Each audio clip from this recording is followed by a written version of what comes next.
This is a pivotal night for the Panthers. They haven't lost 3 in a row in 6 years. Can Wayne Bennett's Bunnies prove the testing material? Here's Totola, Zavita Totola.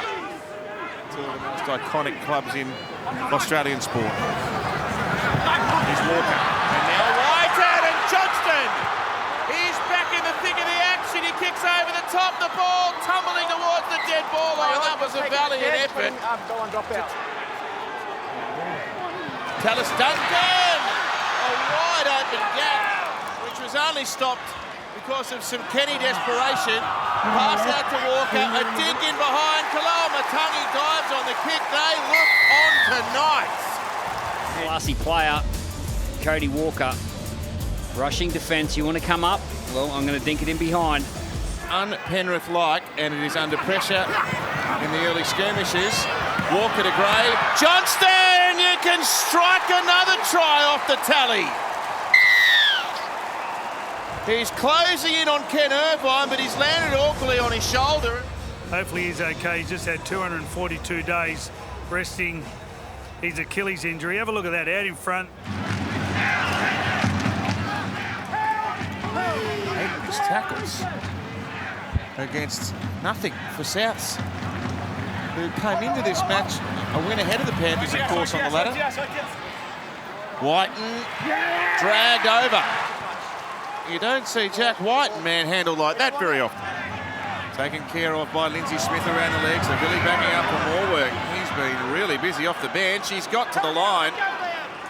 The Panthers surround the ball, so he can't get it on the turf, but they are just about to bang the door down again. Keon Kaloa Matangi's got his second try. Penrith can't hold them. Souths absolutely flying. Humphries for Walker.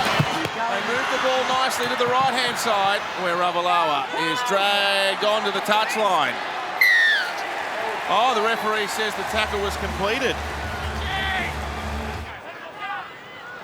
Flat pass, Moale. They're just crashing straight through the middle of them. Well, it doesn't matter where they go. Made the tackle out of necessity. Now Gray scurrying from dummy half and getting another try for South to make it 28-0. Just playing too quick. Harvey Norman replay. The ball was on the ground there for ages. The Panthers disorganised, just got in their own way. Talau throws it on the boot, and there's open territory. Oh, he knocked it on, Isaac Tungor. Jack Cole, Liam Martin, through and over. Well, he made a statement. Jack Cole off the left boot, comes back to Smith. He's got Schneider around there. He thought about a kick. Schneider off the bench and on the try-scoring sheet. They've got 2 out of the halftime break. Yeah, that's 2. 28-12. Yeah, another North Queensland boy, Brad Schneider from Townsville.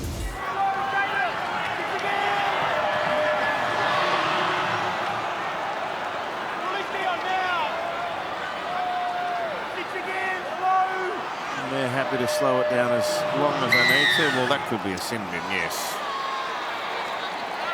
Come on. Don't have a shower, Jai. Appreciate that. But then we've got an infringement into a slow and then a rough. Oh, no, it's not, There's no challenge, it's a sin bin because there's 3 penalties in a row. Henry, a metre away from the line. Here's Schneider. This is Cole. And some space opens up for Cole to go over and score. Yeah, too little, too late. 28-18 at full time in Thursday night footy. The Bunnies 3 wins from their first 4.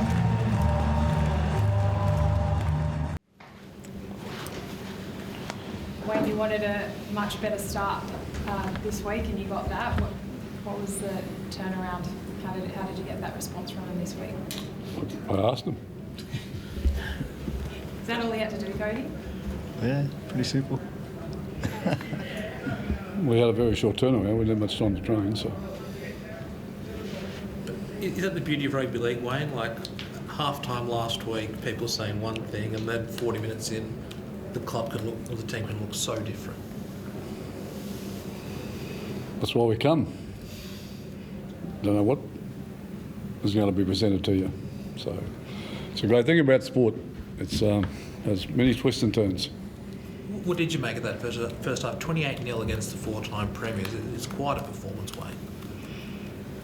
Yeah, well, we won't get too carried away with it because our second half wasn't where it should have been. So, but we understand. I mean, the games, throughout the decades that I've coached, the game has trends, and the trend right now is to make sure you start well.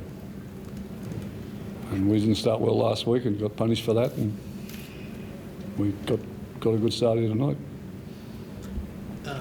How's Alex Johnson? No, he's pretty good. Yeah. I don't. Well, we're not sure exactly whether he'll miss a game or a couple of games, but it's not on the too serious list anyway. So. Wayne, does that feel like the kind of win that other teams will stand up and take notice of what South Sydney are about this year? Well, I think they always stand up and take notice about South Sydney. Too many quality players there. When they're all together there, it's a team you can't underestimate. So. But that's part of it too, isn't it? Like when you consider the guys you're about to be 3-1 now, but not just performance-wise, but I guess they're very handy wins in the long run for you. When you yeah, they are hugely important. Yeah, Penrith had some wonderful players missing, but so did we. So, when these are the times of the year when you're doing it a bit tough, that you can get the wins, that really helps you get through to the back end of the year when it's maybe you've got more players available. Cody, Wayne talked about the importance of starting a match well, but what about starting a season well, particularly when you have had guys out that are now going to come back? Yeah, it's obviously important, right? And again, as Wayne alluded to, last week we got jumped in the first 15 minutes and we weren't there physically. And there were times in the half where we created a lot of opportunity, but we probably just released that pressure valve, by a lack of kick chase, or those 2 long tries probably hurt us last week. Whereas this week we really wanted to focus in on a lot of the little areas of our games. We had a lot more players in the kick chase line this week, and we put a real focus on that. So, yeah, we were physically up for tonight. A lot of people probably wrote you off before the season started, but you're 3-1. Yeah, well, that's their choice. We're not worried about what other people think of us. We just out here competing. That's all we can do. Cody, what do you made of Keon's start to the season? It seems like he sacrificed a lot in the off-season. What food? Really Keon. Sacrificed a lot of food. Get to the point, mate. I can't talk. So, but his first 4 weeks, and the first half probably encapsulates that really well. But just playing alongside, what have you made of his first month? Yeah, well, I think just his transformation just shows how much the group means to him, and when people are doing that and making those choices, shows you care and shows you want to really put in for the team. So just makes other people accountable outside of that. So he was wonderful. He's been wonderful in the pre-season, and he's been wonderful in the first couple of weeks. My job's just to get him the ball, really. And then when he's hard to handle for a half, it opens up other opportunities outside of that. My run, jack off the back of that, jai off the back of that. So it's just a knock-on effect when he's dangerous.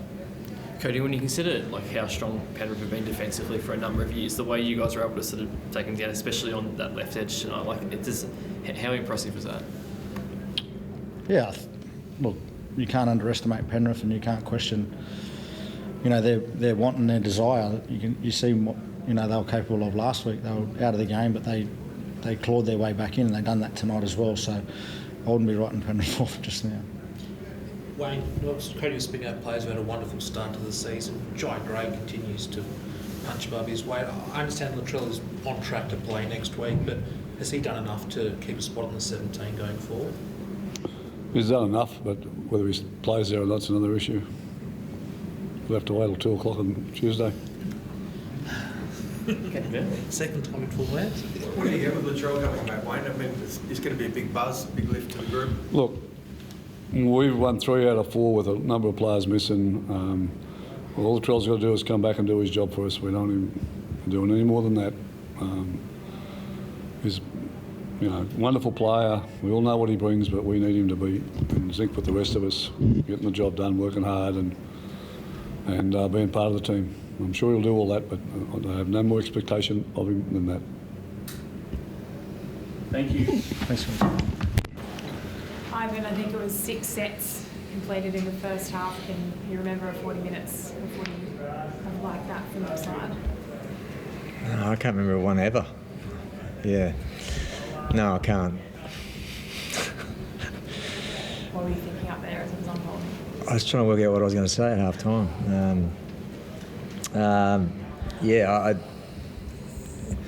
It's just one of those games, where we made errors, couldn't defend them, then compounded them, just found new ways to make them, and came home and won the second half. And so it's just we just haven't got any rhythm in the way we're playing, and it's still early for 4 weeks in, but we just until we find some, then I give you a better understanding of what's happening. 2 weeks in a row with a slow start, like you are winning the second half, but can you pinpoint what is happening in these first halves? No, not really, but that's a good way to lose a game, if you start badly. So, I don't know. I mean, I have to take responsibility for how we're playing it to this point. Spirit's still there, which is good, but it's just, like I said, it's a bit hard. We just haven't got any rhythm in our games yet, for whatever reason. But we're going to need to find it pretty soon. But once we get that, then we'll, as I said, have a better idea of how we're going. So. You did find some rhythm in the second half, and like Lindsay Smith and a few other guys that have got you going. You get within 18, I think, 16, and then Moses Leota crashes through. That would have made a 10-point game, I think, with 18 minutes to go with all the momentum. What did you make of that decision and the process there? Yeah, well, I mean, I honestly thought it was a try, and it would have been handy, very handy. But maybe that was just the night, hey. So, Did you feel like it was a momentum killer in some ways too? Like, it wasn't just that you can get the try, but that probably stalled your momentum in any chance of pulling off the comeback? You guys, what did you guys think? Yeah. No one. Yeah. Yeah, I don't know. Maybe it's just, I don't know. Like, at the end of the day, like we cost ourselves, too many points in the first half, and then things need to go your way, to get that. You've just got to get those calls and get those things right in the second half. That definitely killed our momentum a bit. But at the end of the day, like we're responsible. I'm responsible for the performance.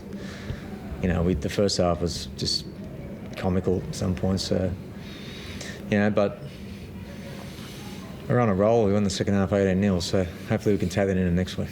Isaiah, you were out there. Did you feel like the brakes were pumped on the comeback there when Moses was ruled no try? It probably didn't help, but we put ourselves in that position anyways. Like we obviously shot ourselves in the foot for that whole first half, and sometimes when you put yourself in those positions, you just don't get the rub of the green because you haven't earned it. So would have been nice to obviously get it, and just we sort of had a bit of wind in ourselves at that point. But the damage was done, I think. So that was the disappointing part. Joey, can you put your finger on the start, the first half, the error rate? I think you only had 28% of possession. Yeah, it certainly felt like that. No, just different ways. Like they're not scoring all tries down one edge. Like it's all over the field. It's errors in different ways, penalties at the wrong times when you're just trying to, and then that sort of puts pressure on your attack, and all of a sudden you start going sideways or start trying to score on every play, and all of a sudden that starts compounding as well. So many different ways at the moment. It's probably just hurting our confidence a little bit more than what it should be, and we're just probably not resilient enough on the back of it as well. You can make cheap errors and that sort of stuff, but if you're resilient on your line, you turn them away, you can actually sort of grow in confidence. Whereas probably the last few weeks that they've scored early, so then they grow in confidence, we drop a little bit. So probably happened again tonight. So that was disappointing, but I liked the way we were able to get a little bit of ascendancy in that second half, which is Yeah, we're never out of the fight, but we just need to be in it for longer at the start of the game. Without some, obviously experienced players in key positions, is it sort of scoreboard pressure there in the? Is it Yeah, I'll answer that. It's got nothing to do with the players out. I don't think that's. I mean, is it the younger guys maybe trying too hard? Or? Maybe, but I don't. Yeah, I don't think so. I feel like we've had 4 completely different games, so it's really hard to get a handle on what's going on. And that's in the past, that's been our strength. We've had, we play consistent football kind of week in, week out. Admittedly, at the start of each year, you don't always at your best, and this is just one of those, this is one of those years. At this point, we definitely haven't found anywhere near our best footy, but we've had, we've shown glimpses of it from, so yeah, that gives, I'm very optimistic in that sense. I mean, it's disappointing tonight because that was just like the first half was just a killer. We did it, it wasn't, South were always going to play a certain style, and we played our part magnificently, for them tonight. Yeah. I know you say it's not to do with players out, but in some ways, is this, I guess, what happens when you have had the players run you've had over the years, and not just players taking your top seed, but also from your New South Wales Cup and whatnot, that it is tough when guys are out for B, but just scraping through games when you're not at your best, maybe. Yeah, I get it. I get the narratives. I get where you're going with this, and I mean, I'm sure no one's crying for us, but we just you haven't seen the real us yet. So once we do, then we can start making judgments and stuff like that. You lost 3 guys, didn't finish the game tonight. Have you got any update on Scott Sorensen, Trent Tolo, and then Brian Todd? Yeah, Soz looks all right, but that was a Cat 1, so he won't be playing. But he seems okay, which is good. Yeah, Trent's that's a strange one, so I'm not sure there. And yeah, I don't really know about Biz. So yeah, it's just a great night of footy, really. Do you expect Dylan to be back next week? Not sure. Yeah, not sure. Yeah, we're getting that back. That's probably handy. Yeah, but yeah, it's I said it is honestly. It's not about who's in, who's out. We've got to, and I've got to, produce better performances than that. And that's what we're working at. Thanks, guys.